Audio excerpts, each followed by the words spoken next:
8 қыркүйек отбасы күні. Мереке қарсаңында орталық қызметкерлері мен демеушілеріміздің көмегімен қаламыздың 2 отбасы балаларын мектепке дайындауға атсалыстық.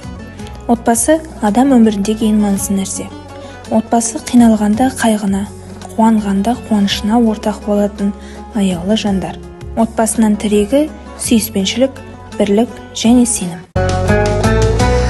Әке, сен асқар тауым, еңселісің, қадір мен қасиеттің өлшемісің.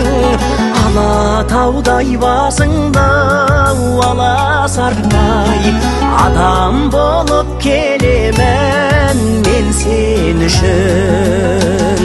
Әке, сен асқар тауым, еңселісің, қадір мен қасиеттің өлшемісің. Алатаудай басыңда аласартпай, адам болып келемін мен сен үшін. Алатаудай басыңда аласартпай, адам болып келемін мен сен үшін.